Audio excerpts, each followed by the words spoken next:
굶주린 누이와 조카를 위해 빵 한 조각을 훔치다가 붙잡혀 5년형을 선고받은 장발장. 굶주릴 조카들이 걱정되어 여러 차례 탈옥을 시도하다가 결국 감옥에서 19년이라는 시간을 보내게 됩니다. 장발장은 세상으로 나왔지만 세상은 감옥에서 19년을 보낸 전과자에게 호의적이지 않았습니다. 어떤 여관에서도 장발장을 받아주지 않았고 심지어 형무소를 찾아 하룻밤만 재워주기를 부탁했지만 그마저도 거절당합니다. 거처할 곳이 없어 방황하던 장발장이 찾아간 곳은 미리엘이라는 신부의 집. 미리엘 신부는 귀한 은촛대와 은그릇을 꺼내 장발장을 정성껏 대접합니다. 그런데 장발장은 배은망덕하게도 신부의 은그릇을 훔쳐 달아납니다. 그러다가 경찰의 검문으로 은잔이 발견됩니다. 장발장은 신부에게 선물로 받은 물건이라 둘러대고 경찰은 장발장을 끌고 마리엘 신부를 찾아옵니다. 그리고 자신의 은잔을 훔쳐 달아난 장발장을 본 미리엘 신부의 반응입니다. 다시 오셨군요. 참 다행입니다. 제가 촛대까지 드린 걸 잊으신 모양이지요?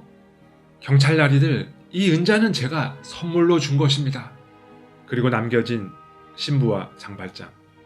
이 돈을 정직한 사람이 되는 데 쓰시기로 저와 약속하신 것을 절대 잊지 마십시오. 잊으시면 안 됩니다. 그리고 장발장은 촛불을 은혜의 소중한 상징물로 간직하고 어려운 이들을 돕는데 자신의 여생을 바칩니다. 복음이라는 말은 기독교가 믿고 있는 내용을 가리키는 단어인데요. 이 장발장의 이야기는 예수님께서 들려주시며 요약하신 이 복음의 핵심 메시지를 잘 담고 있습니다. 세 가지로 정리해 볼게요. 복음의 핵심 첫 번째는 19년 동안 복역하고 나와 잠잘 곳조차 없었던 장발장의 비참한 현실입니다. 복음은 하나님을 떠난 우리 모두가 이러한 비참한 현실 가운데 살고 있다고 알려줍니다.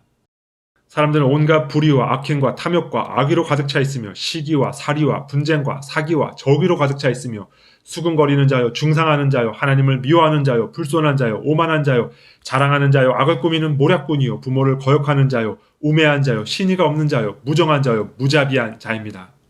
장발장은 자신의 죄 때문에도 고통을 당했지만 이렇게 무정하고 무자비한 세상 때문에도 고통을 당했죠.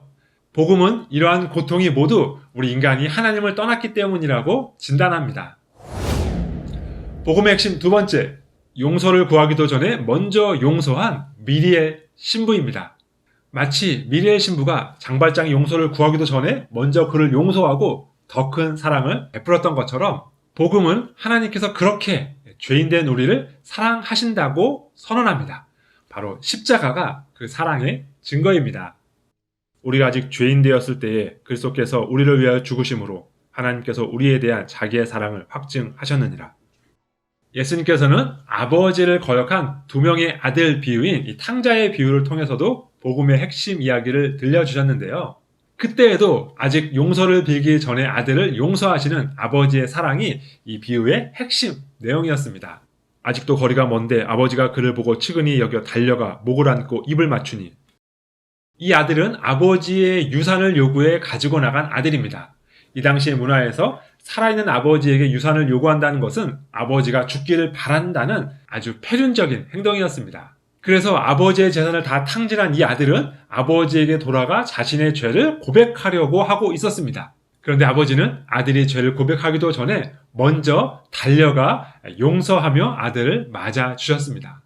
아직 아무 말도 하지 않은 이 아들을 향해 달려가 끌어안고 입을 맞추는 이 아버지에게서 이 음성이 들리시나요? 다시 오셨군요. 참 다행입니다. 제가 촛대까지 드렸던 걸 잊어버리신 모양이죠? 복음의 핵심 세 번째, 복음의 이야기는 우리에게 반응을 요구합니다. 신부님의 이 말은 장발장의 평생을 좌우하는 말이 되었습니다. 이 돈을 정직한 사람이 되는 데 쓰시기로 저와 약속하신 것을 절대 잊지 마십시오. 잊으시면 안 됩니다. 내가 그리스도와 함께 십자가에 못 박혔나니 그런즉 이제는 내가 사는 것이 아니요 오직 내 안에 그리스도께서 사시는 것이라. 이제 내가 육체 가운데 사는 것은 나를 사랑하사 나를 위하여 자기 자신을 버리신 하나님의 아들을 믿는 믿음 안에서 사는 것이라. 참된 용서를 경험한 사람은 평생 예수님의 이 말씀을 기억하며 살게 됩니다. 이 땅의 비참한 현실, 그리고 그 현실의 원인이 죄 때문이라는 사실을 깨달으셨나요? 그런 나를 위하여 우리가 죄인 되었을 때에 우리를 위하여 십자가에 달리신 예수님의 용서와 사랑에 감격하셨나요? 그래서 이제는 다르게 살기를 원하시나요? 그래서 이제는 내가 아니라 내 안에 계신 예수 그리스도로 살기를 원하시나요? 그렇다면 당신은 복음을 경험한 것입니다.